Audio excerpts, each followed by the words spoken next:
Hey guys, my name is Kat Hayes. I am a member of the ROSC Council. This winter we are going ahead and doing a winter wear collection of items for less fortunate people in the community who are struggling with different things and may not have access to warm winter accessories like hats, gloves, and scarves. With what we're doing, we are calling on knitters, crocheters, people who also work circular looms, to go ahead and create items to donate to the winter wear collection drive. If you do not have the capability or the ability to knit or crochet, that is completely all right. You can go ahead and buy yarn and give it to somebody in your life you might know who does craft, and they can make it and donate.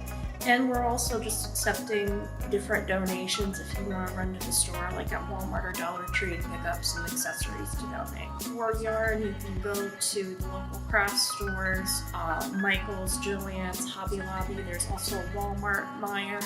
Dollar Tree, also of all places, has yarn. They've got some very nice yarns for each skein is about $1, so plenty of options for everybody.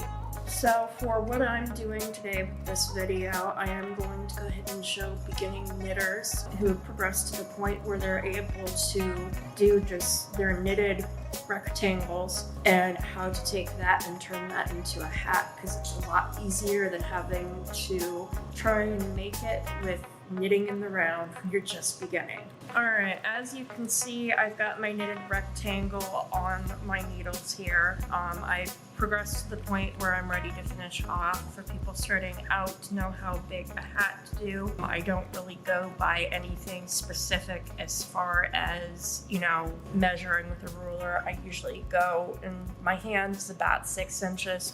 So I go from the brim up for about 6 inches, and that usually fits about everybody. From here, we are going to go ahead and cut a length of yarn, because what we will do to finish this is we will take our tail of yarn and run it through the stitches to cinch it up to start making the beanie. So again, I'm not super specific about how long I go. I like to be a little bit longer than average. I don't even know what average is, but less is longer is better. That way you have more length to work with. So cutting the length from the skein of yarn, and then we're just gonna set that aside, and then taking a yarn needle. Yarn needles you can pick up at Walmart, I think for a couple bucks. They have metal ones, they have plastic ones. Pretty easy to find in the crafts section. And then I'm just gonna go ahead and thread the yarn onto the needle, and then we're going to take our knitting needle, and I just start keeping the stitches on the needle so I don't lose them. Just start to work them onto our tail and off the needle.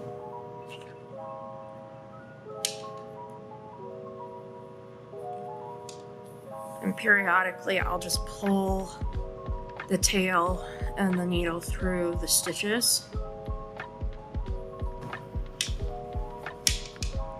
And as you're going along, you'll need to push the stitches on your knitting needle just up as you're taking them off.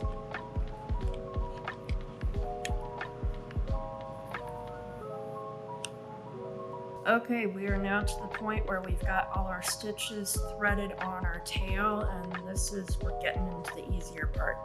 You are just going to pull, and do not pull tightly because you may break the yarn. Be gentle. I've done that. It's frustrating. Be gentle and just start pulling your stitches, and they're gonna bunch up like that. And I can go ahead and show you.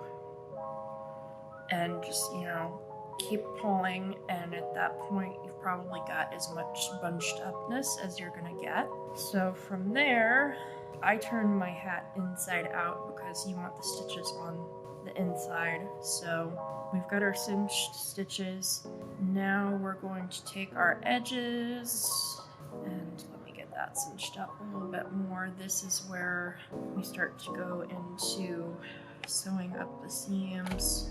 We've got our seams joined together. Something I like to do is I am finishing up the top. it's going to leave a hole. So what I like to do is it's doing what's called a whip stitch. And I take the tail, and it's being stubborn. There we go.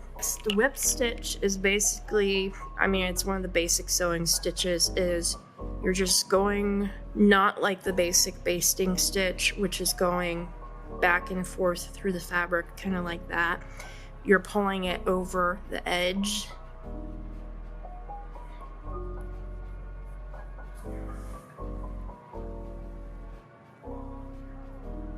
And you're going to the other side.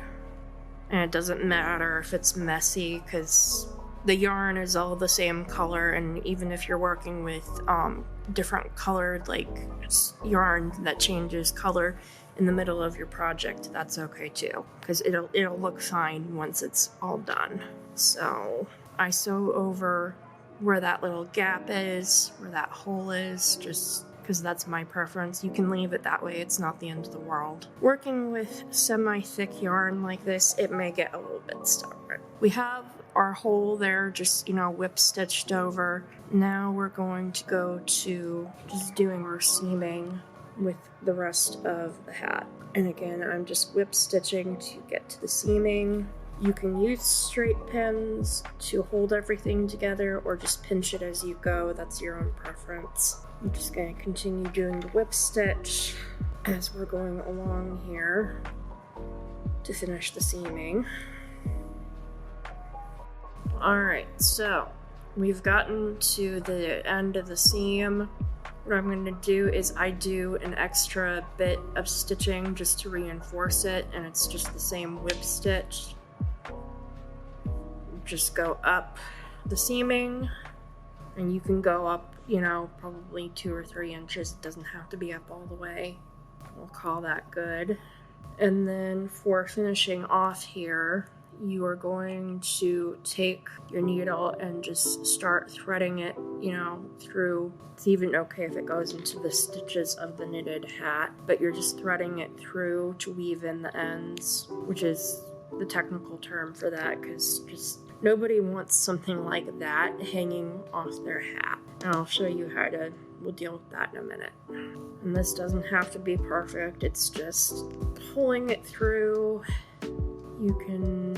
I don't like to have it right near the edge, so from here what I'll do is we're going to take the same thing and pull it through some stitches, but rather than pulling it all the way through, we will go ahead to finish it. Oh, I went through the knot already. This is just kind of how you finish sewing in general. If you're hand sewing, pull it through, and then we can do another knot, which is doing the same thing. You pull it through, leave your loop, take the needle inside the loop and just pull, and we can call that done for finishing the seaming. And then we will go ahead and take our other tail that was from when we began all of this, from when you cast on your stitches. Make sure I've got the right thing here. Thread our yarn onto the yarn needle. Sometimes, because it unravels, you have to just cut it again. And twisting it in the direction that it goes can help get it to an easier point to put on the needle. And then you pull that through. And then we'll just do kind of the same thing we did with the other tail, which is we'll do the whip stitch real quick up to probably about there, or however far up you feel like going. And you can probably see from my action as I'm doing this why it's called the whip stitch. So we'll take it to about there. That's about 2 inches up. You can go higher if you want. And then we're going to go ahead and take it through some of the stitches we already have. We've got our loop, take it through there. Since that, I usually do 2 knots just to keep it secure, and then we'll do that again.